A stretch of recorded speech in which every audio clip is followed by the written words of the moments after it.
ಶಿಡ್ಲಘಟ್ಟದಿಂದ ಚಿಕ್ಕಬಳ್ಳಾಪುರದತ್ತ beans ತರಕಾರಿ ತುಂಬಿಕೊಂಡು ಬರುತ್ತಿದ್ದ ಬೊಲೆರೋ ವಾಹನ ಪಟ್ರೇನಹಳ್ಳಿ ಗ್ರಾಮದ ರಾಷ್ಟ್ರೀಯ ಹೆದ್ದಾರಿ ಬಳಿ ಬರುತ್ತಿದ್ದವನು ಚಾಲಕನ ನಿಯಂತ್ರಣ ತಪ್ಪಿ ರಸ್ತೆ ಬದಿಯ ಕಾಲುವೆಗೆ ನುಗ್ಗಿದೆ. ಅಪಘಾತದ ರಭಸಕ್ಕೆ ವಾಹನ ಸಂಪೂರ್ಣ ನಜ್ಜುಗುಜ್ಜಾಗಿದ್ದು ಚಾಲಕ ಅದೃಷ್ಟವಶಾತ್ ಪ್ರಾಣಾಪಾಯದಿಂದ ಪಾರಾಗಿದ್ದಾನೆ. ಅಪಘಾತದ ಬಳಿಕ ಸ್ಥಳೀಯರು ಹಾಗೂ ಸಾರ್ವಜನಿಕರು ಹರಸಾಹಸ ಪಟ್ಟು ಕಾಲುವೆಯಿಂದ ವಾಹನವನ್ನು ಹೊರತೆಗೆದಿದ್ದಾರೆ. ಘಟನೆ ಕುರಿತು ಪೊಲೀಸರಿಗೆ ಮಾಹಿತಿ ನೀಡದೆ ವಾಹನವನ್ನು ಅಲ್ಲಿಂದಲೇ ತೆರವುಗೊಳಿಸಿ ಕೊಂಡೊಯ್ದಿರುವುದು ಹಲವು ಅನುಮಾನಗಳಿಗೆ ಎಡೆ ಮಾಡಿಕೊಟ್ಟಿದೆ. ಅಲ್ಲದೆ ಘಟನೆ ಕುರಿತು ಚಿತ್ರೀಕರಿಸಲು ತೆರಳಿದ್ದ ಪತ್ರಕರ್ತರಿಗೆ ಕೆಲವರು ವಿಡಿಯೋ ಮಾಡದಂತೆ ಬೆದರಿಕೆ ಹಾಕಿದ್ದಾರೆ.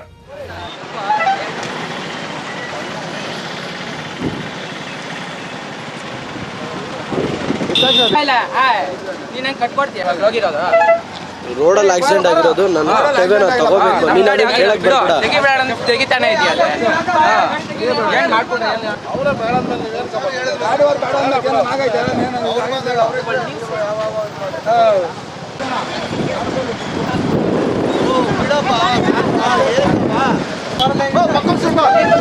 ಗಾಡಿ ಬರ್ತಾ ಆಯ್ತು.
ಏನು ಮಾಡಬೇಕು? ಯಾಕೆ ಮಾಡ್ಬೇಕು? ಸ್ವಂತ ಬಿದ್ದಿರೋದು ಅವ್ರೇನೋ ಮಾಡ್ಕೊಂಡು, ಸ್ವಂತ ಬಿದ್ದಿದ್ರೆ ರೋಡಲ್ಲೆಲ್ಲ ಬಿದ್ದಿರೋ, ರೋಡಲ್ಲ ಎಲ್ಲೋ ಸೈಡೆಲ್ಲ ಬಿದ್ದಿದೆಯಲ್ಲ, ಆಕ್ಸಿಡೆಂಟ್ ಆಗಿದೆ.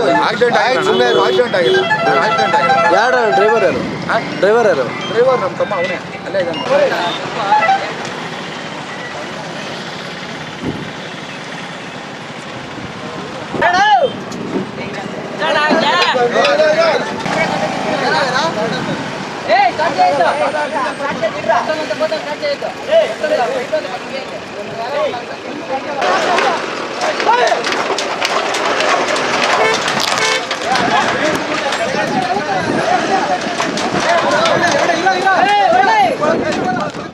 ಇನ್ನು ಅಪಘಾತ ಸಂಭವಿಸಿದ ವೇಳೆ ವಾಹನವನ್ನು ಅಪ್ರಾಪ್ತ ವಯಸ್ಸಿನ ಬಾಲಕ ಚಲಾಯಿಸುತ್ತಿದ್ದಾನೆಯೇ ಎಂಬ ಶಂಕೆಯೂ ವ್ಯಕ್ತವಾಗಿದೆ.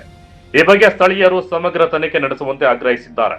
ಘಟನೆ ಚಿಕ್ಕಬಳ್ಳಾಪುರ ಗ್ರಾಮಾಂತರ ಪೊಲೀಸ್ ಠಾಣೆ ವ್ಯಾಪ್ತಿಯಲ್ಲಿ ನಡೆದಿದ್ದು ಪ್ರಕರಣದ ಕುರಿತು ಪೊಲೀಸರು ಮಾಹಿತಿ ಸಂಗ್ರಹಿಸುತ್ತಿದ್ದಾರೆ. ಒಟ್ಟಾರೆ ಚಾಲಕನ ನಿಯಂತ್ರಣ ತಪ್ಪಿ ಕಾಲುವೆಗೆ ನುಗ್ಗಿದ ಬೊಲೆರೋ ಅಪಘಾತದಲ್ಲಿ ಅದೃಷ್ಟವಶಾತ್ ಯಾವುದೇ ಪ್ರಾಣಹಾನಿ ಸಂಭವಿಸಿಲ್ಲ. ದುರದೃಷ್ಟವಶಾತ್ ಅಪಘಾತ ವಾಹನ ಹಿಂದೆ ಅಥವಾ ಮುಂದೆ ವಾಹನಗಳೇನಾದರೂ ಇದ್ದಲ್ಲಿ ದೊಡ್ಡ ಅನಾಹುತವೇ ಸಂಭವಿಸುತ್ತಿತ್ತು.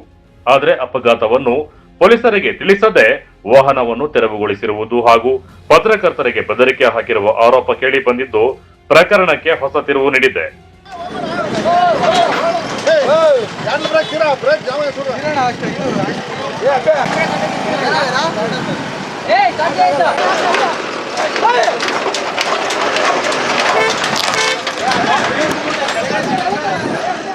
ಕ್ಯಾಮರಾಮನ್ ಪ್ರವೀಣ್ ಜೊತೆ ಕಳವರ ಅರುಣ್, MMTV ನ್ಯೂಸ್, ಚಿಕ್ಕಬಳ್ಳಾಪುರ.